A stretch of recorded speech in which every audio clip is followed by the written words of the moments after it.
तो शुरुआत में हम वेनेसडे नाम की एक लड़की को देखते हैं जिसका आज स्कूल में पहला दिन था। इसकी हरकतों और पसंद नापसंद की वजह से ये कोई आम लड़की नहीं लगती थी। स्कूल में आकर जब वो अपने लॉकर को खोलती है तो वहाँ उसे उसका भाई बंधा हुआ मिलता है। वो जैसे ही अपने भाई को पकड़कर खोलने लगती है तो फौरन ही उसे कुछ ख्याल आने लगते हैं, जिसमें वो उन लड़कों को देखती है जिन्होंने उसके भाई को यहाँ बंद किया। वो यहाँ से उन लड़कों के पास जाती है उन्हें सबक सिखाने के लिए, जो पूल में तैरने की प्रैक्टिस कर रहे थे। वहाँ वो पूल में बहुत सारी मछलियों को छोड़ देती है जो काटती हैं। अब सारे बच्चे तो पूल से बाहर आ जाते हैं मगर एक बच्चा नहीं आ पाता और एक मछली उसकी टांग पर काट ले। उसकी हरकत के बाद स्कूल वाले उसे निकाल देते हैं। उसने पहली बार ऐसे नहीं किया था, बल्कि अब से पहले भी वो बहुत सारे स्कूल से निकाली जा चुकी थी। तो इसीलिए उसके माँ बाप उसे एक एकेडमी में ले जा रहे थे, क्योंकि वहाँ वेनेसडे जैसे बच्चे ही पढ़ते थे, मतलब कि जिनकी हरकतें सबसे हटके होती थी। और वो वहाँ जाना तो नहीं चाहती थी मगर मजबूरन उसे जाना ही पड़ता है। एकेडमी के पास वाले जंगल का सीन देखते हैं जहाँ एक शिकारी शिकार करने आया था। वो जंगल के काफी अंदर जाकर एक जगह पर बैठकर चाय पीने लगता है, मगर तभी कोई चीज अचानक से आकर उस पर हमला कर देती है और बड़ी बेरहमी से उसे मार देती है। वेनेसडे और उसके माँ बाप एकेडमी पहुंचकर वहाँ के प्रिंसिपल के पास जाते हैं। ये प्रिंसिपल भी वेनेसडे की तरह ही आउटकास्ट होती है। आउटकास्ट में जलपरी, वेयरवुल्व्स, वेम्पायर्स, चुड़ैल और ऐसे लोग शामिल थे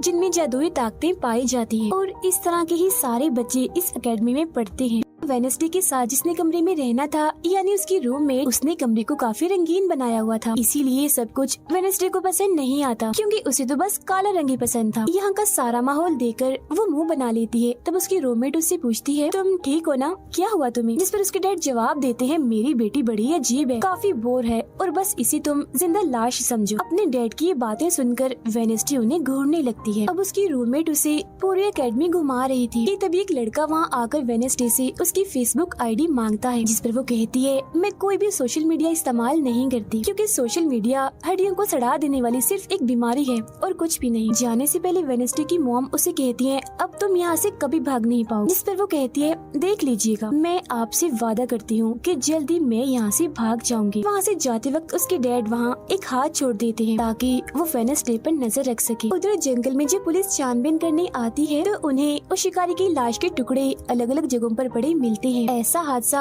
वहाँ पहली बार नहीं हुआ था, बल्कि तीसरी बार ऐसा हुआ कि एकेडमी के इस जंगल में कोई मारा गया। और वेनेसडे अपने कमरे की सारी रंगीन चीजें हटा देती है और अपने रूममेट से कहती है, शोर मत करो, कमरे में शांति बनाओ, क्योंकि ये मेरे नॉवल लिखने का वक्त। मगर वो तो गाना लगाकर डांस करने लगती है, जिससे वेनेसडे को गुस्सा आ गया था और वो उसे गाना बंद करने को कहती है। तो वो रूममेट अपने पंजे दिखाकर उसे डराने लगती है, क्योंकि वो थी एक वेयरवुल्फ, मतलब कि आधी इंसान और आधी वुल्फ। तभी इधर एक टीचर आती है जो काफी अच्छी थी और वो वेनेसडे को वेलकम के तौर पर एक फूल गिफ्ट देती। अब अगले दिन जब वेनेसडे कहीं जा रही थी तो उसके डैड का छोड़ा हुआ वो हाथ छुप छुप कर उसे देख रहा था और फिर तभी उसके ऊपर एक स्टैचू गिरने वाला था, मगर बिल्कुल ठीक वक्त पर एक लड़का जिसका नाम जेवियर है उसे बचा लेता। लेकिन इस हड़बड़ी में वो बेहोश हो गई थी और जब उसे होश आती है तो बजाय जेवियर का शुक्रिया अदा करने की वो उसे कहती है कि मुझसे ये उम्मीद मत रखना कि मैं तुम्हारी शुक्रगुजार रहूंगी, क्योंकि तुमने मुझे बचाकर गड़बड़ कर दी, मेरी इतनी अच्छी मौत को टाल दिया। जब जेवियर कहता है, मैं तुम्हें काफी पहले से जानता हूँ, जब हम 10 साल के थे तब हमारी मुलाकात हुई थी, हम दोनों खेल रहे थे तो मैं जाकर एक ताबूत में छुप गया, लोग मुझे जलाने ही वाले थे मगर तुमने मेरी जान बचा ली और आज मैंने तुम्हारी जान बचाकर हिसाब बराबर कर। वेनेसडे जब अपने कमरे में आती है तो उसे अपने बेड पर कुछ महसूस होता है। वो जैसे बिस्तर हटाती है तो वहाँ उस हाथ को देखकर फौरन उसे पकड़ लेती है और पूछती है, तुम कौन हो और यहाँ क्या कर रही हो? जिस पर वो कहता है, मुझे तुम्हारे डैड ने तुम पर नजर रखने को कहा है, वही मुझे यहाँ पर छोड़ कर गए हैं। और वो उसे कहती है, मगर आज के बाद तुम मेरे लिए काम करोगे, वरना मैं तुम्हें हमेशा हमेशा के लिए दराज में बंद कर दूंगी। तो वो इस चीज के लिए मान जाता है कि ठीक है, मैं हर तरह से तुम्हारी मदद करूँगा।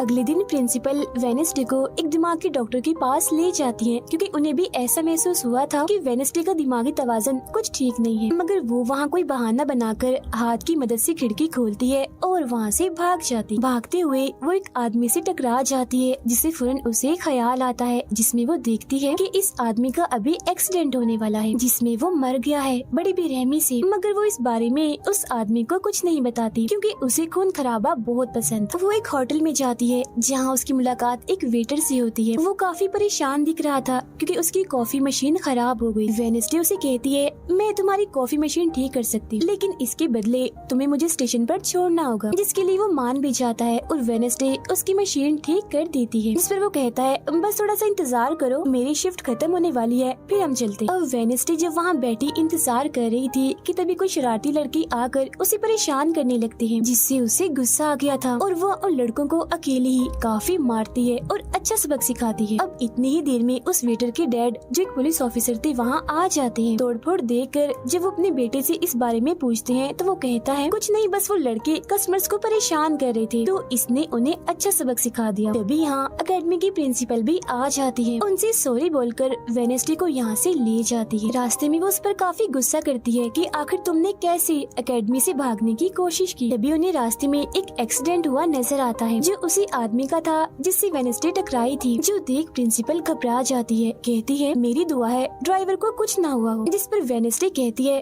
वो तो मर गया है और उसकी गर्दन भी टूट गई है। फिर अकेडमी में आने के बाद वेडनेसडे गिटार बजाने लगती है। वो काफी अच्छा बजा रही थी, जिसकी धुन प्रिंसिपल के साथ साथ काफी बच्चों को भी पसंद आती। रूममेट जब कमरे में आती है तो उसकी नजर हाथ पर पड़ती है, जिस बारे में वो वेडनेसडे से पूछती है कि ये क्या चीज है, जिस पर वो जवाब देती है कि ये हमारी एडम फैमिली का एक मेंबर है। अब हम एक अनजान लड़के को देखते हैं जो लाइब्रेरी में जाकर एक किताब से एक सफा फाड़ लेता है जिस पर एक तस्वीर बनी हुई। उधर हाथ वेटर के घर पहुंच जाता है, जिसे देख वो काफी डर गया था और उसे मारने लगता है। फिर हाथ उसे बैठने का इशारा करके उसे वेडनेसडे का नंबर देता है और उसे फोन करने का कहता है। फिर जब वेटर उसे कॉल करता है तो वो कहती है कि हमारी अकेडमी में एक त्योहार मनाया जाने वाला है जहाँ सभी बच्चे आएंगे, मैं वहाँ से भागने वाली हूँ और अगर तुम मुझे स्टेशन तक पहुँचा दोगे तो मैं तुम्हें काफी अच्छा इनाम दूंगी। जिस पर वो वेटर मान भी जाता है। जब वो त्योहार में जाती है तो देखती है कि प्रिंसिपल की नजर मुझ पर ही है, इसीलिए वो एक आदमी को पैसे देकर प्रिंसिपल का ध्यान भटकाने का कहती है। अब वेटर वहाँ आकर वेडनेसडे के जाने से पहले उसे उसके डैड का एक पुलिस रिकॉर्ड तोहफे में देता है जो उसने अपने डैड की फाइल्स में से चुराया था, क्योंकि उसके डैड एक पुलिस ऑफिसर जो थे। अब उस रिकॉर्ड को लेकर जैसे वो यहाँ से जाने लगती है तो तभी वो उस लड़के से टकरा जाती है जिसने बुक में से तस्वीर को फाड़ा था। टकराते ही वेडनेसडे को उस लड़के की मौत के ख्याल आने लगते हैं कि वो थोड़ी देर में मरने वाला है, जो बहुत ही भयानक थी। वो लड़का अब जंगल की तरफ जाने लगता है तो वेडनेसडे भी उसके पीछे जाती है और कहती है, रुक जाओ, जंगल में मत जाओ, तुम्हारी जान को खतरा है, तुम मर जाओगे। मगर तभी वो उसे अपने जादू से उड़ाकर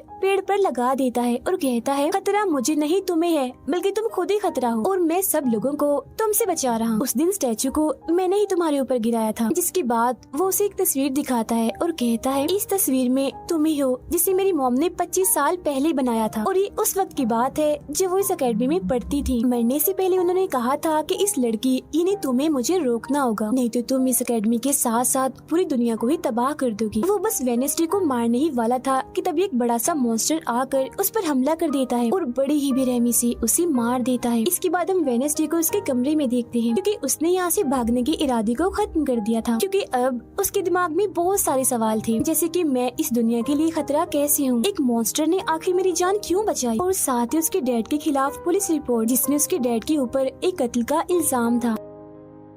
अब अगले दिन पुलिस ऑफिसर वहाँ आते हैं, क्योंकि वेडनेसडे ने ये रिपोर्ट लिखवाई थी कि उस अनजान लड़के की मौत मैंने अपनी आंखों से होती हुई देखी जंगल में। मगर पुलिस को वहाँ ना कोई लाश मिलती है और ना ही कोई ठोस सबूत। तो वेडनेसडे से पूछते हैं कि आखिर तुम इतनी रात को जंगल में कर क्या रही थी, जिस पर वो कहती है, मैंने जंगल में उस लड़के को जाते हुए देखा था और जब मैंने उसका पीछा किया तो देखा कि एक मॉन्स्टर ने आकर उसे मार दिया है, जिसके बाद में बेहोश हो गई। तो फौरन प्रिंसिपल पुलिस ऑफिसर से कहती है, उस लड़के का कोई कत्ल नहीं हुआ, वो जिंदा है, बस यहाँ से भाग गया है, इसीलिए आपको वेडनेसडे की बातों का यकीन नहीं करना चाहिए। अक्सर इसे इस तरह के दौरे पड़ते रहते, हम इसका इलाज करवा रहे हैं, जल्दी ये ठीक हो जाएगी। फिर जब प्रिंसिपल वहाँ से जाती है तो वो ऑफिसर से कहती है कि जंगल में कोई तो है जो सबको मार रहा है और उसी ने उस लड़के को भी मारा है। मगर तभी वहाँ वो लड़का आ जाता है जो जिंदा था और बिल्कुल सही सलामत भी। अब अगले दिन जब वेडनेसडे को डॉक्टर के पास ले जाया जाता है तो वो उससे पूछती है कि क्या तुमने ये अफवाह इसलिए फैलाई कि सभी की तवज्जो तुम पर हो जाए। लाइफ, यानी कि तुमने उस लड़के की मौत होते हुए देखा। जिस पर वो कहती है,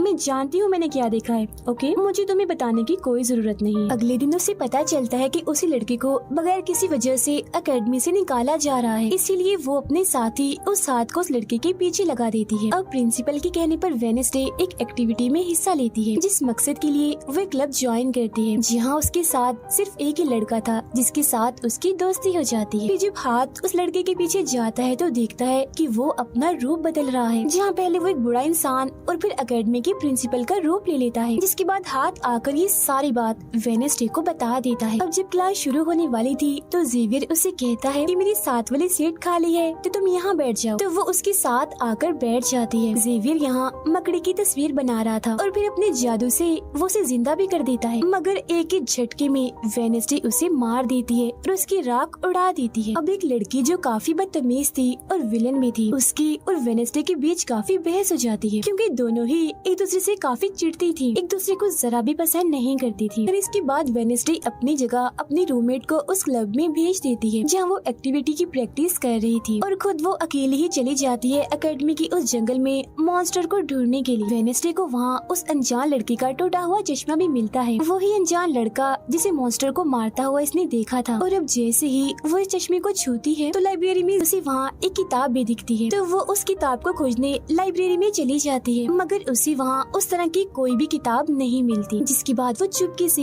जेवियर के कमरे में चली जाती है, क्योंकि वो लड़का और जेवियर एक ही कमरे में रहती थी। वेडनेसडे और हाथ यहाँ पर उस किताब को ढूंढ रहे थे, मगर तभी यहाँ जेवियर आ जाता है, जिस वजह से वो बेड के नीचे छुप जाते हैं। तभी जेवियर के पास वो विलन लड़की भी आती है और उसे कहती है, तुम मुझसे क्यों नाराज हो, अच्छा गुस्सा छोड़ो, सुलह कर लो। जिस पर वो मना कर देता है। अब उसके इनकार पर विलन लड़की को लगने लगता है कि ये सब वो वेडनेसडे की वजह से कर रहा है, इसीलिए वो कहती है कि कल मैं वेडनेसडे समेत तुम्हारे सभी साथियों की कश्तियों की धज्जियां उड़ाने वाली हूँ। बेड के नीचे छुपे वेडनेसडे और हाथ भी उसकी ये बात सुन लेते। कमरे में वापस आने के बाद वेडनेसडे अपने रूममेट से कहती है कि कल जो कश्तियों की रेस होने वाली है मैं भी उसमें हिस्सा लूँ, और कुछ भी हो जाए उस घमंडी लड़की यानी विलन को मैं हरा कर ही रहूंगी। अब अगले दिन जब रेस शुरू होती है तो बताया जाता है कि इस मुकाबले का कोई भी असूल कानून नहीं है, जो भी टीम सबसे पहले गुफा में जाकर झंडे को लाएगी वही टीम जीत जाएगी। जिसके फौरन बाद गेम शुरू हो जाती है और विलन भी अपनी चालें चलना शुरू कर देती। वो अपने एक जलपरी साथी की मदद से एक टीम की कश्ती को तुड़वा देती है, जिससे वो पूरी टीम पानी में गिर जाती है। मगर फिर जब वो जलपरी वेडनेसडे की कश्ती की तरफ आ रही थी तो हाथ उससे पहले ही जाल फेंककर उसे जाल में फंसा लेता है। अब किनारे तक सिर्फ 3 ही टीम्स पहुँच पाती है, और जब सारे लोग झंडा लेने अंदर जाते हैं तो रूममेट अपने पंजों से जोकर टीम की कश्ती में छेद कर देती है। फिर सभी के साथ वेडनेसडे जब झंडा लेकर आ रही थी तो उसे ख्याल आता, जिसमें वो अपने ही जैसी एक लड़की को देखती है जिसके हाथ में किताब थी। होश में आने पर झंडा लेकर वो वापिस से कश्ती में चली जाती है। जोकर्स की कश्ती तो छेद होने की वजह से वहीं पर ही डूब जाती है, जबकि जलपरी दोबारा से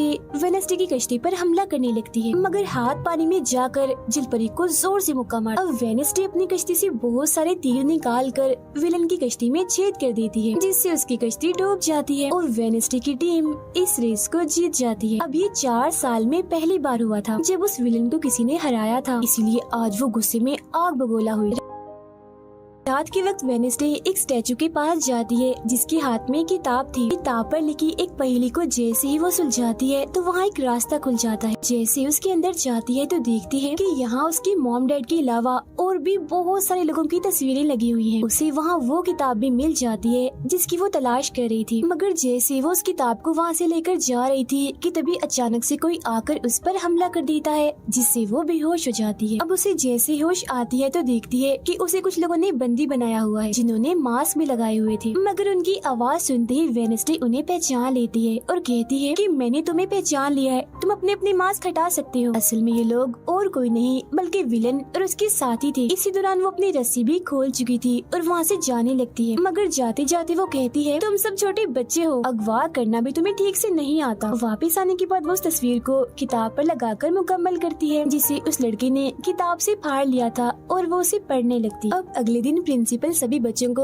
एक प्रोजेक्ट देती है जिसमें उन्हें शहर की सारी दुकानों पर जाकर काम करना था। शहर पहुंचने के बाद वेडनेसडे जेवियर को वो किताब दिखाकर पूछती है कि क्या तुम इस किताब को पहचानते हो, जिस पर वो कहता है हाँ, इस किताब को लेकर मेरे और उस लड़के के बीच में लड़ाई भी हुई थी जिसके बारे में तुमने कहा था कि मॉन्स्टर ने उस पर हमला कर दिया था। ये किताब एक जादूगर की है और 30 सालों से भी ज्यादा पुरानी है, तो तुम इसके साथ क्या कर रही हो। ये सुन वो उससे पूछती है तुम उस जादूगर के बारे में और क्या जानते हो। वो कहता है कुछ खास नहीं, अगर तुम उस जादूगर के बारे में जानना चाहती हो तो तुम्हें उसके घर जाना होगा जो काफी पुराना एक खास घर है। अकेडमी के सारे बच्चे भी अलग अलग दुकानों में जाकर काम करने लगते हैं। वेडनेसडे एक वेट्रेस बनी थी मगर उसका नखरा गुस्सा देखकर कोई भी उसे खाने की चीज नहीं लेता। वेडनेसडे का दोस्त पेस्ट्री खा रहा था कि तभी शरारती बच्चे आकर उसे परेशान करने लगते हैं और बस फिर होना क्या था, वेडनेसडे वहाँ आती है और उन्हें खूब मारती है। इसके बाद वो अपने उस दोस्त को लेकर जादूगर के घर जाती है ताकि वो सारी सच्चाई जान सके कि आखिर बात क्या है और उस किताब के बारे में भी। उसी वहाँ जादूगर की बहुत सारी चीजें और एक पेंटिंग भी दिखाई देती है। पेंटिंग में वो उसी लड़की को किताब पकड़े हुए देखती है जो उसे गुफा के पास भी दिखी थी। उसके ख्याल में जब उनकी रेस में वेडनेसडे झंडा लेने गई, फिर उसी वहाँ इस पेंटिंग वाली लड़की की किताब भी मिल जाती है मगर वो खाली थी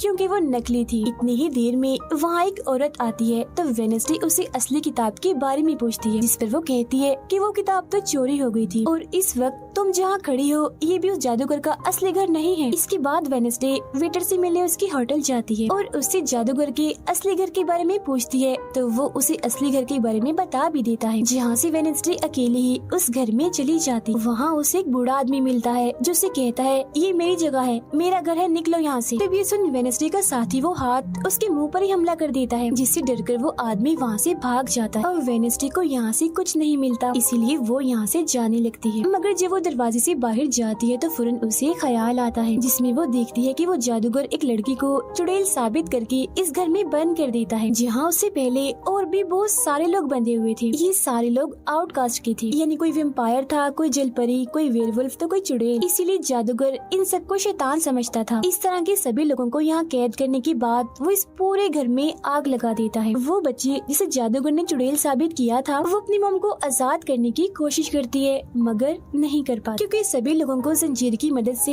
जमीन के साथ बांधा हुआ था। सिर्फ वो बच्ची ही आजाद थी, इसीलिए अपनी माँ के कहने पर उसे बेसमेंट के जरिए वहाँ से भागना पड़ता है। जिसके बाद वो जादूगर जो बेहद ही जालिम था सभी आउटकास्ट के लोगों को जला देता है। तभी वो लड़की वेडनेसडे के पास आती है और कहती है वो बहुत ही जालिम है, हम सबको मार देगा। तब इतनी ही देर में वो जादूगर भी वहाँ आ जाता है जिससे वेडनेसडे डर जाती है और वापिस से होश में मतलब कि मौजूदा वक्त में आ जाती है। होश में आते वो हाथ से कहती है मैंने उस लड़की को देख लिया, उसने मुझसे बात भी की, मुझे लगता है वो मेरे खानदान की कोई मेंबर है। तभी यहाँ जंगल वाला मॉन्स्टर आकर इस घर पर हमला कर देता है मगर जब उसकी नजर वेडनेसडे पर जाती है तो वो यहाँ से भाग जाता है।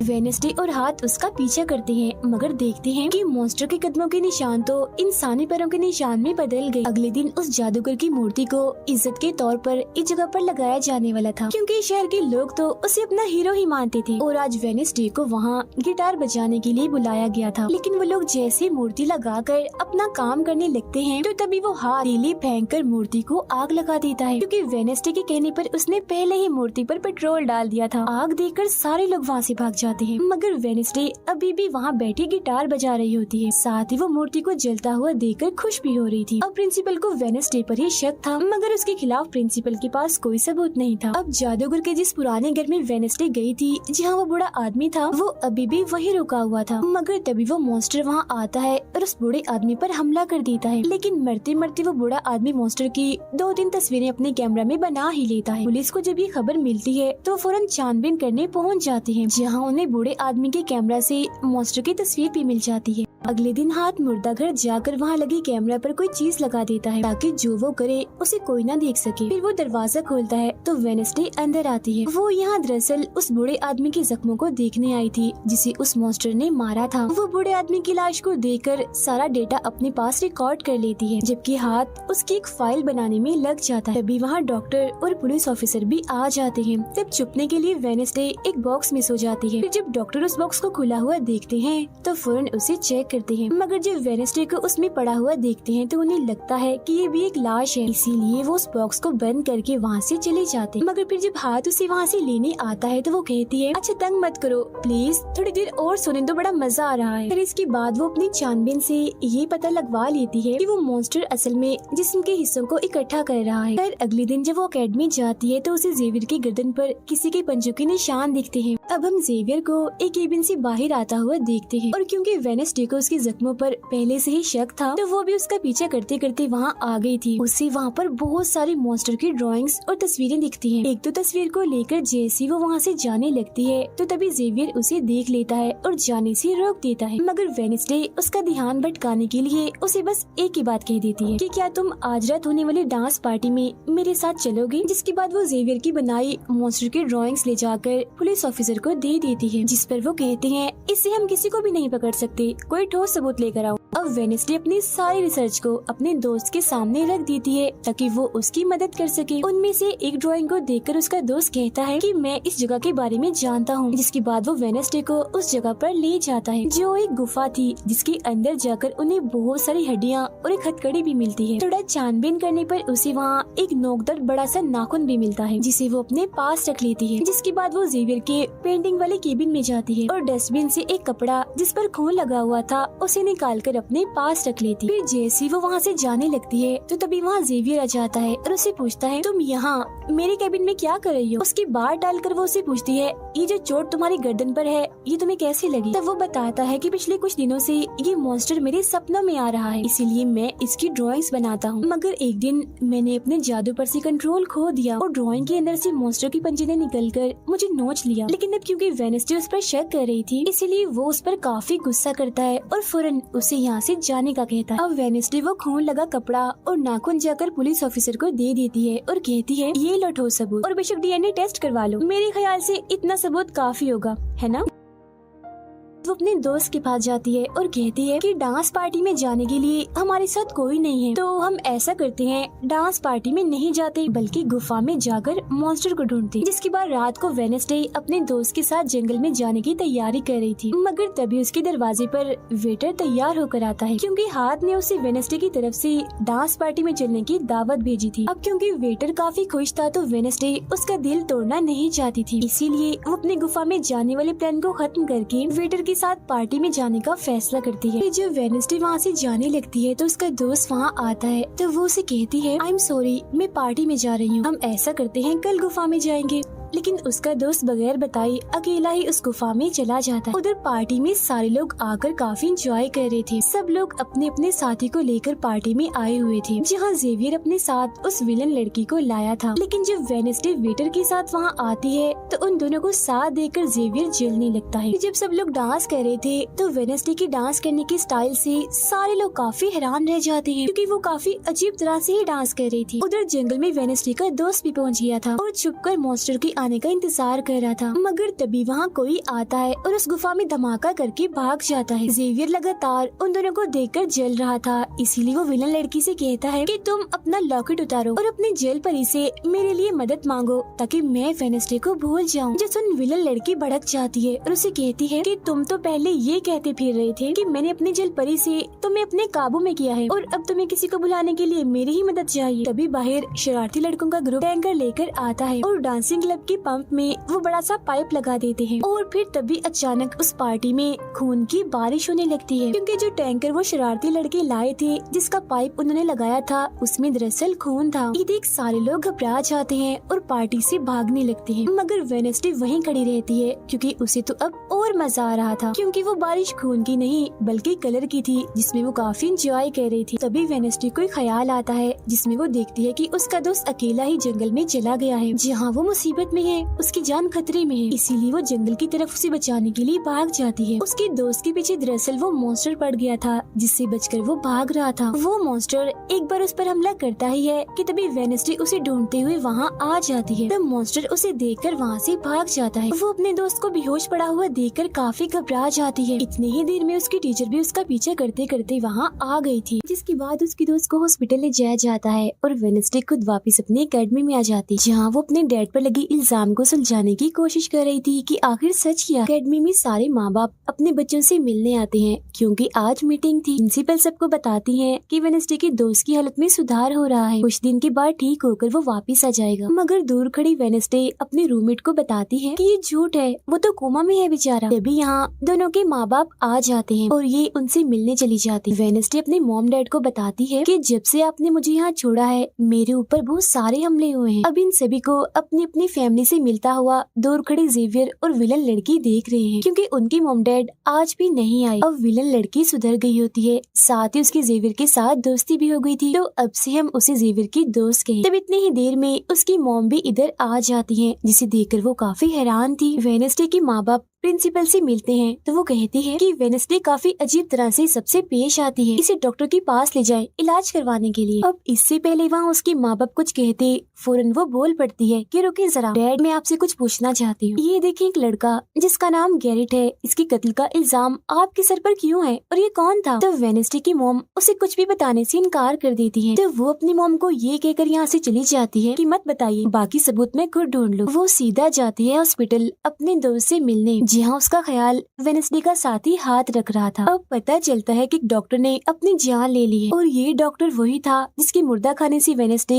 बूढ़े आदमी की लाश को देखने आई। मरने से पहले डॉक्टर ने एक खत भी छोड़ा था जिसमें लिखा हुआ था कि मैं गैरेट के केस पर शर्मिंदा हूँ क्योंकि मैंने उसकी झूठी रिपोर्ट बनाई थी। अब जब सारे लोग खाना खा रहे थे तो तभी वहाँ पुलिस ऑफिसर आकर वेडनेसडे के डैड को पकड़ लेता है और कहता है कि गैरेट की मौत के इल्जाम में तुम्हें गिरफ्तार किया जा रहा है। जेल में वेडनेसडे अपने डैड से मिलने जाती है, पूछती है कि बताएं गैरेट से आपका क्या वास्ता है। तो वो बताते हैं कि गैरेट तुम्हारी मॉम से बहुत प्यार करता था। फिर एक दिन जब तुम्हारी मॉम और मैं साथ थे तो गैरेट ने आकर मुझ पर हमला कर दिया। मैंने अपना काफी बचाव किया, जिस दौरान गलती से उसकी मौत हो गई। ये सुन वेडनेसडे को उनकी बात थोड़ी झूठी लगती है। फिर वो पुलिस ऑफिसर के पास जाती है, कहती है मेरे डैड ने गैरेट को नहीं मारा और ये उनके खिलाफ साजिश की जा रही है। जिस पर वो कहता है दुनिया तुम्हारे हिसाब से नहीं चलती, हमारे पास सबूत आ गए हैं तुम्हारे डैड के खिलाफ। वो कहती है मैं नहीं मानती और मेरा ख्याल है कि जिसने मेरे दोस्त को मारने की कोशिश की उसने ही गैरेट को मारा होगा। पार्क में रूममेट अपनी मॉम के साथ बैठी थी, जहाँ उसकी मॉम चाहती है कि वो पूरी तरह एक वेयरवुल्फ बन जाए और वो उसे एक डॉक्टर के पास जाने का कहती है, मगर रूममेट ऐसा नहीं चाहती, इसलिए वो यहाँ से चली जाती है। अब वेडनेसडे अपनी मॉम के पास जाती है ताकि वो सारी सच्चाई जान सके। उसकी मॉम खुफिया लाइब्रेरी में थी। वो अपनी मॉम से कहती है कि आपने मुझे इस अकेडमी में इसलिए भेजा ना ताकि मैं हमेशा आपकी परछाई बन के रहूं। जिस पर उसकी मॉम कहती है कि ये सिर्फ अकेडमी ही नहीं बल्कि पहले यहाँ एक ग्रुप हुआ करता था जिसकी बुनियाद तुम्हारे डैड की फैमिली की एक औरत ने रखी थी जिसका नाम गुडी था। वो कहती है मैं ये जानना चाहती हूँ कि डैड ने तो गैरेट को नहीं मारा तो फिर किसने मारा है। तब उसकी मॉम सच्चाई बताती है कि जब मैं वहाँ गई तो मैंने देखा कि तुम्हारे डैड और गैरेट आपस में लड़ रहे थे। मैंने उन्हें रोकने की कोशिश की मगर गैरेट तुम्हारे डैड को काफी बुरी तरह से मार रहा था। मैंने फौरन तलवार उठा ली और फिर जैसे गैरेट मेरे पास आने लगा तो तलवार उसके आर पार हो गई और वो मारा गया। मगर तुम्हारे डैड ने मेरी जान बचाने के लिए तलवार मुझसे ले ली ताकि सारा इल्जाम उन पर आ जाए। वेडनेसडे कहती है मगर मुझे पता चला था कि जब गैरेट मरा तो उसके मुंह से झाग निकल रही थी। ऐसा तो सिर्फ तब होता है जब किसी ने जहर लिया हो। अब सच पता करने का सिर्फ एक ही रास्ता है, गैरेट की कब्र को खोदना। जिसके बाद वो अपनी मॉम के साथ मिलकर गैरेट की कब्र को खोद देती है और वहाँ से उसकी एक उंगली ले लेती है। मगर तभी इधर पुलिस आकर उन दोनों माँ बेटी को गिरफ्तार कर लेती है। जेल में वेडनेसडे गैरेट की उंगली अपने मॉम डैड को दिखाती है, कहती है कि उसकी मौत जहर से हुई थी। मगर जैसे उसके हाथ इस उंगली पर लगते हैं उसे फौरन एक ख्याल आता है जिसमें वो देखती है कि गैरेट के डैड ने उसे जहर दिया था ताकि वो इस पूरे अकेडमी के लोगों को मार डाले। मगर जब उसकी लड़ाई वेडनेसडे के डैड से हुई तो जहर की बोतल टूट गई जिससे सारा जहर गैरेट के अंदर चला गया, जिसका मतलब साफ था कि उसने वो वेडनेसडे के डैड को ही नहीं बल्कि पूरी अकेडमी को ही खत्म करने आया था। जेल से रिहा होने के बाद वेडनेसडे और उसकी मॉम मेयर के पास जाती है, कहती है आपने गैरेट की मौत के सच को छुपाया, उसकी मौत जहर से हुई थी न कि तलवार से और ये बात साबित भी हो गई है। जो सुन मेयर सब कुछ सच बता देता है जिसके बाद वेडनेसडे के डैड को भी रिहा कर दिया जाता है। अब वेडनेसडे अपनी मॉम को बताती है कि मुझे बहुत ख्याल आते हैं, जिस पर उसकी मॉम कहती है कि ये खासियत हमारे खानदान में है, ख्याल सबको आते हैं, अगर ख्याल हमारे कंट्रोल में ना रहे तो ये हमें पागल बना सकते हैं, इसीलिए हमारे खानदान के पुराने लोग आकर हमें आसान रास्ता बताते हैं और ट्रेनिंग देते हैं। तो वेडनेसडे फौरन बोलती है जैसे गुडी एडम्स जिसके बारे में आपने बताया था कि वो मेरे डैड के खानदान की है, जिस पर उसकी मॉम कहती है कि मुझे नहीं पता, बहरहाल तुम होशियार रहना, क्योंकि गुडी एडम्स बदला चाहती थी जिसके चक्कर में वो खुद भी नहीं बच पाई। फिर सबके माँ बाप अपने अपने बच्चों से मिलकर जा रहे थे। रूममेट अपनी मॉम को कहती है, आप फिक्र मत करना, जब मुझे वेयरवुल्फ बनना होगा मैं बन जाऊँ। जाने से पहले वेडनेसडे की मॉम उसे वही किताब देती है जो अक्सर प्रिंसिपल के पास हुआ करती थी। वो किताब लेकर वेडनेसडे प्रिंसिपल के पास जाती है, कहती है कि उस अनजान लड़की को आपने मारा था, मैंने देखा था, जिसके बारे में मैंने कहा था कि उसे मॉन्स्टर ने मारा है, क्योंकि वो आप ही हो जो खुद को बदल बदल कर लोगों को मार रही हो। मैं ये बात अब पुलिस को बता दूंगी। जिस पर प्रिंसिपल कहती है, नहीं, उसे मैंने नहीं मारा, बल्कि वो तो अपनी ताकतों पर से कंट्रोल खो बैठा था और उस दिन उसने तुम्हें मारने की भी कोशिश की थी। इनकी बातों के दौरान इन्हें बाहर से शोर सुनाई देता है। ये चेक करने जब वहाँ जाती हैं तो पता चलता है कि बाहर ग्राउंड में आग से कुछ लिखा हुआ है। अब वेडनेसडे अपने चारों तरफ मोमबत्तियां जला के बैठी थी क्योंकि वो गुडी को बुलाने की कोशिश कर रही, मगर तभी इधर उसकी रूममेट आ जाती है। साथ ही उसे एक खत भी मिलता है जिसमें कोई उसे गुफा में मिलने बुलाता है। जब वेडनेसडे अपनी रूममेट के साथ वहाँ जाती है तो गुफा के अंदर जाने के बाद उसे एहसास होता है कि यहाँ कोई है। यहाँ दरअसल जेवियर और उसके साथी थे जो वेडनेसडे को सरप्राइज देना चाहते थे क्योंकि आज उसकी बर्थडे थी। यहाँ वेडनेसडे को एक लाइन लिखी हुई दिखती है कि जब मैं लौटूंगा तो शोले बरसेंगे। इसे जैसी वो हाथ लगाती है तो उसे ख्याल आता है जिसमें वो उसी लड़की से मिलती है जो अक्सर उसे नजर आया करती थी, और ये और कोई नहीं बल्कि गुडी ही है। वो वेडनेसडे को एक महल दिखाकर कहती है कि अगर तुम्हें उस जादूगर के बारे में जानना है तो तुम्हें इस महल को ढूंढकर यहाँ आना होगा। जब वो ग्राउंड में खड़ी उस लाइन को देख रही थी जहाँ आग से कुछ लिखा था तो तभी उसके पास जेवियर आता है जिससे वो बात नहीं करती क्योंकि नाराज थी। उसे लग रहा था कि हो ना हो जेवियर ही वो मॉन्स्टर है। फिर वो अपने दोस्त के पास हॉस्पिटल जाती है जो अभी भी बेड पर था और उसकी हालत भी खराब थी, इसीलिए वो उसे कोई बात नहीं कर पाती। अब वेडनेसडे अपने दोस्त वेटर से मिलने जाती है और उसे उस महल जो गुडी ने दिखाया था उसकी तस्वीर दिखाकर पूछती है कि क्या तुम इस जगह के बारे में जानते हो, जिस पर वो मना कर देता। अब यहाँ तो उसका काम नहीं हुआ, इसीलिए वो उस तस्वीर को लेकर जेवियर के पास जाती है और उससे भी वही सवाल करती है कि क्या तुम इस जगह के बारे में जानते हो, मगर तभी उसकी नजर इसी महल की पेंटिंग पर जाती है जो जेवियर ने पहले से ही बनाई हुई थी, जिस पर वो बताता है कि ये जगह रात को मेरे सपने में आई थी तो मैंने इसे बना दिया। अच्छी बात ये थी कि जेवियर इस जगह के बारे में जानता भी था। तब उसे महल का पता लेकर वेडनेसडे वहाँ पहुँच जाती है जहाँ मेयर पहले से ही मौजूद था, और क्योंकि वो जान गया था कि असली कातिल कौन है तो वेडनेसडे उसकी गाड़ी में ही छुप जाती है। मगर जैसे मेयर की गाड़ी शहर में पहुँचती है तो कोई उनकी गाड़ी को ठोक देता है जिससे मेयर का एक्सीडेंट हो गया था। वो काफी जख्मी हो जाते हैं, उनकी हालत मरने वाली हो गई। फिर अब रात के वक्त वेडनेसडे वेटर और अपने रूममेट के साथ उसी महल में आती है। यहाँ उसे ऐसा महसूस होता है जैसे कोई इधर रह रहा है क्योंकि मोमबत्तियां गर्म थी और ये कमरा बिल्कुल साफ था। इतनी ही देर में वो मॉन्स्टर भी यहाँ आ जाता है जिससे बचने के लिए ये लोग छुप जाते हैं। ये लोग देखते हैं कि जिन जिन लोगों पर मॉन्स्टर ने हमला किया था उनके जिस्म के कटे हुए हिस्से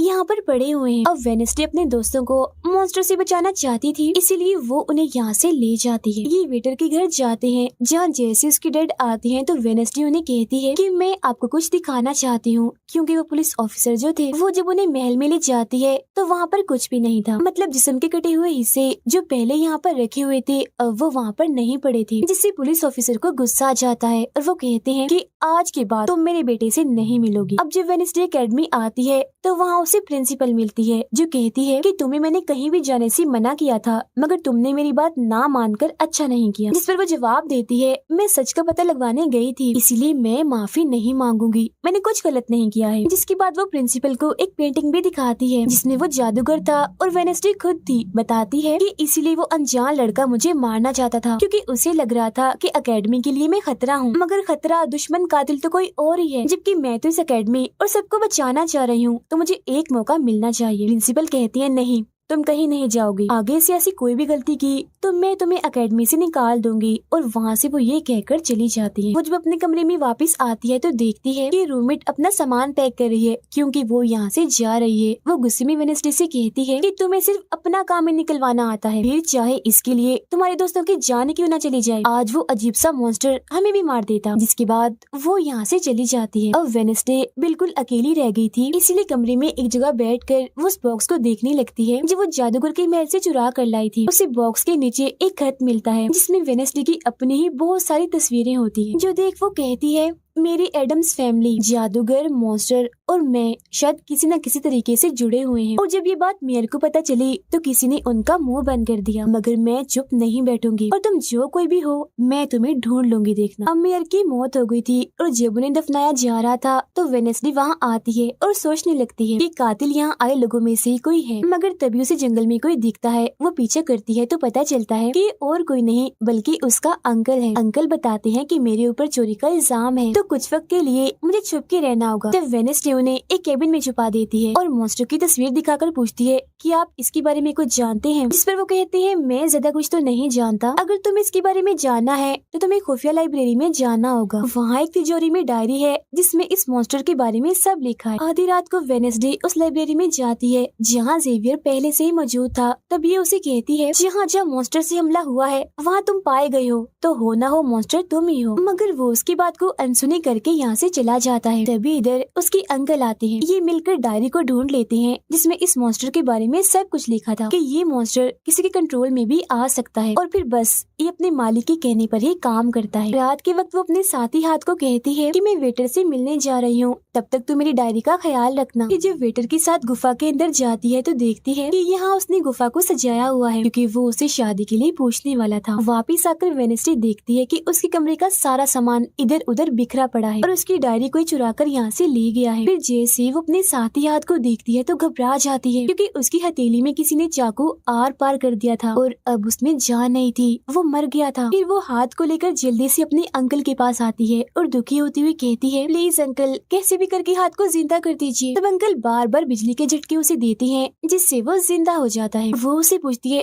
अच्छा तुम पर हमला किसने किया था, जिस पर इशारों से वो बताता है कि मैंने नहीं देखा क्योंकि हमला पीछे से हुआ था। जिस पर वेनेसडे गुस्से से भर जाती है, कहती है चाहे कुछ भी हो जाए मैं उसे नहीं छोड़ूंगी, वो जो भी है। और वो प्रिंसिपल को आकर कहती है किसी ने मेरे कमरे में तोड़फोड़ कर दी है, साथ ही कोई उस डायरी को भी चुरा कर ले गया है। वो कहती है वो डायरी तो खुफिया लाइब्रेरी में थी तो तुम्हारे पास कैसी आई, तुम ऐसी हरकतें मत करो कि एकेडमी को बंद करना पड़े, ऐसा मैं होने नहीं दूंगी। फिर जब वेनेसडे वहाँ से जा रही थी तो तभी उसके पास उसके साथी आते हैं और उसे जानकारी देते हैं कि गैरेट जिसकी मौत का इल्जाम तुम्हारे डैड पर था उसकी मॉम को किसी ने डुबोकर मारा था और मरने से पहले उनकी सारी प्रॉपर्टी एक डॉक्टर ने हथिया ली थी। डॉक्टर नाम सुनकर वेनेसडे को दिमागी डॉक्टर पर शक होता है, इसीलिए वो सीधा उनके पास जाती है। कहती है कि मैं जानती हूँ आपके अंदर गैरेट की मॉम की आत्मा है जो सबसे अपनी मौत का बदला लेना चाहती है, अब बस कर दो तुम्हारा खेल खत्म हुआ। जिसके बाद वो यहाँ से चली जाती है। ये सारी बातें सुन डॉक्टर को जरा भी समझ नहीं आती कि क्या बोल रही थी, इसीलिए वो फौरन प्रिंसिपल को कॉल करती है। कहती है वेनेसडे आई थी,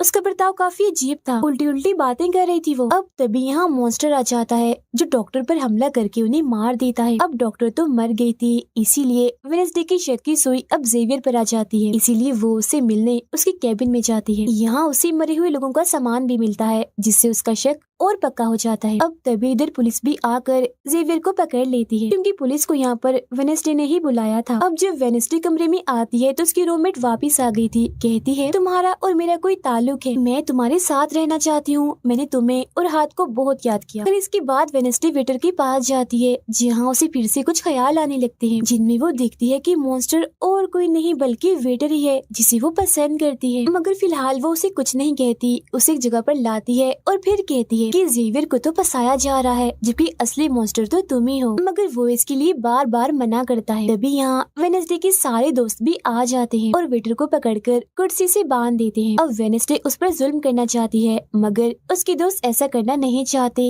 इसीलिए वो यहाँ से चले जाते हैं। फिर जैसे ही वो वेटर को मारने के लिए आगे बढ़ती है कि तभी वेटर के डैड पुलिस ऑफिसर यहाँ आ जाते हैं और वेनेसडे को गिरफ्तार कर लेते हैं। हालांकि वो उन्हें कहती भी है कि असली कातिल आपका बेटा है, वही मॉन्स्टर है ये, मगर वो उसकी एक नहीं सुनते। फिर जब वो यहाँ से जा रही थी तो वेटर उसके पास आता है, कहता है कैसा लगा हारना, अभी तो और भी बहुत कुछ होना बाकी है बच्चों। जिसके बाद प्रिंसिपल भी वेनेसडे को कह देती है कि तुमने सारी हदें पार कर दी, इसीलिए तुम्हें एकेडमी से निकाला जा रहा है। लेकिन अभी भी वो बार बार एक ही बात कह रही थी कि वेटर ही असली मॉन्स्टर है, मगर फिर भी वो उसकी एक नहीं सुनती और जाने का कहती है। तब आखिरी बार वेडनेसडे जेवियर से मिलने जाती है जो जेल में बंद था और उससे नाराज भी था क्योंकि वेडनेसडे ने ही उसे पुलिस के हवाले किया था। हालांकि वो उसे बताती भी है कि मॉन्स्टर वेटर है और उसने मेरे जरिए तुम्हें फंसाया है। वो उसकी एक नहीं सुनता, कह देता है कि सारी मुसीबत की जड़ तुम हो, अगर तुम ये एकेडमी छोड़ के चली जाओगी तो कुछ भी गलत नहीं होगा। ये बात सुनने के बाद वो एक सेकंड भी नहीं रुकती और यहाँ से चली जाती है। वो अपने कमरे में आकर अपना सारा सामान पैक करती है, जिसके बाद वो सभी से आखिरी मुलाकात करती है। सबसे आखिर में वो अपने दोस्त से मिलने हॉस्पिटल में जाती है, कहती है मैं तो जा रही हूँ, तुम अपना ख्याल रखना और हाँ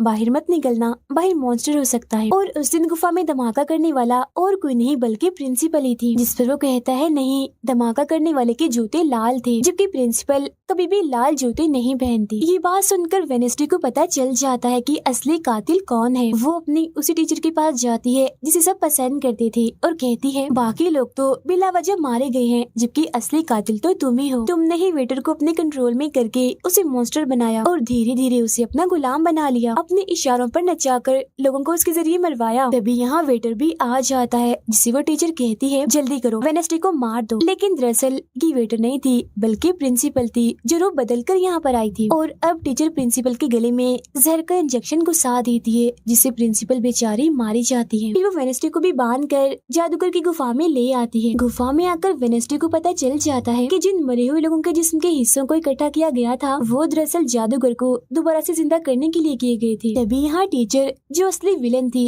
वेडनेसडे को बताती है कि जब गुडी ने जादूगर को मारा था तो गुडी ने अपने खून से जादूगर की कब्र पर एक ताला लगा दिया था और अब जादूगर को जिंदा करने के लिए हमें गुडी की फैमिली मतलब एडम्स फैमिली के ही किसी इंसान का खून चाहिए, साथ ही पूरे चांद की रात भी हो। और अब हमें ये सुनहरी मौका मिल गया है जादूगर को जिंदा करने का, क्योंकि एडम्स फैमिली से तुम हो और आज पूरे चांद की रात भी है, हम तुम्हारा खून लेंगे। जिसके बाद टीचर वेडनेसडे के हाथ पर कट लगा देती है, जिससे उसका खून निकलने लगता है। फिर वो उसके खून से जादूगर की कब्र का ताला खोल देती है और फिर अगले ही पल जादूगर भी जिंदा होकर अपनी कब्र से बाहर आ जाता है। बाहर आते ही वो वेडनेसडे को चाकू मार देता है, जिससे वो जख्मी हो जाती है। इसके बाद वो एकेडमी को खत्म करने के लिए चला जाता है। अब तभी यहाँ गुडी एडम्स आती है और वेडनेसडे को बिल्कुल ठीक कर देती है, मतलब कि उसके जख्म, और कहती है मैंने तुम्हें ठीक तो कर दिया है मगर अब के बाद मैं तुम्हें नजर नहीं आऊंगी। जंगल की रास्ते से जब वेडनेसडे जा रही थी तो तभी उसके सामने वेटर आ जाता है। उसे टीचर कंट्रोल कर रही थी, इसीलिए वो मॉन्स्टर बनकर उस पर हमला कर देता है। वो बस उसे मारने ही वाला था कि तभी यहाँ एक वेयरवुल्फ आ जाती है, जो और कोई नहीं बल्कि रूममेट थी, जो आज पहली बार वेयरवुल्फ बनी थी,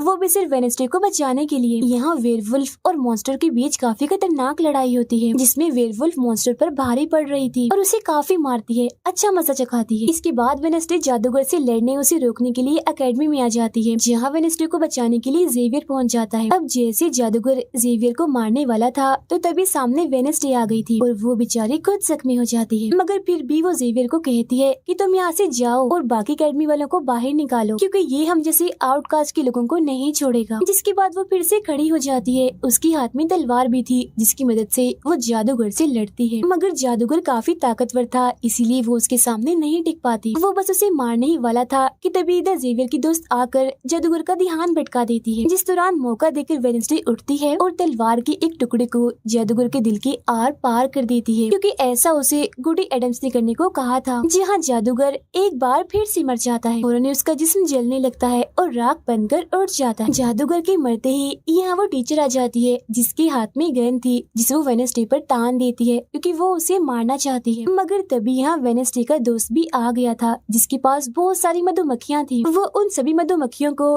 टीचर पर छोड़ देता है, जिससे उसका भी काम तमाम हो जाता है। जब वेडनेसडे अपने मिशन में कामयाब होकर बाहर आती है जहाँ सारे लोग खड़े थे, तो वो वहाँ अपने रूममेट को भी देखती है, जो अब वेयरवुल्फ से अपने असली रूप में आ गई थी। यहाँ वो दोनों पहली बार गले मिलती हैं, मगर हैरत अब वेडनेसडे को कोई भी ख्याल नहीं आ रहा था। कुछ वक्त के बाद वेडनेसडे अपना नॉवल भी पूरा कर लेती है, मगर वो इसका एंड नहीं करती, इन्हीं की उसे खत्म नहीं करती और आगे बस एक सवालिया निशानी छोड़ देती है। वो जेवियर से मिलने जाती है, जहाँ वो उसे गिफ्ट देता है जिसमें मोबाइल था। वो इस गिफ्ट को ले तो लेती है मगर कुछ नहीं कहती और वहाँ से चली जाती है। फिर जब वो अपनी गाड़ी में थी तो उसके पास मैसेज आता है, जिसमें उसकी कुछ तस्वीरें थी और साथ ही ये मैसेज भी था कि मैंने तुम पर नजर रखी हुई है, जिससे वो सोच में पड़ जाती है कि टीचर तो मर गई है, मगर अब उसके बाद ये कौन है जो सब कर रहा है। इसी सोच में वो अपने घर के लिए निकल जाती है, जिसके बाद हम पुलिस की गाड़ी को देखते हैं, जिसमें वो वेटर को बांधकर कहीं ले जा रहे थे, क्योंकि उन्हें भी पता चल गया था कि यही असली मॉन्स्टर है, इसे बस कोई कंट्रोल करता है। मगर तभी अचानक से वेटर दोबारा मॉन्स्टर बन जाता है और सभी पुलिस वालों को मार देता है, जिसका मतलब ये था कि टीचर की तरह अभी भी कोई है जो इसे कंट्रोल कर रहा है और वो लोगों को मरवाता रहेगा इसके जरिए। और ये अनजान इंसान वही हो सकता है जिसने वेडनेसडे को मैसेज किया, यानी कि अभी भी कोई है जो एकेडमी को बंद करवाने में लगा है और मॉन्स्टर के जरिए खून खराबा कत्ल होना आम ही रहेगा। और इसी के साथ ही ये सीजन इधर ही खत्म हो जाता है।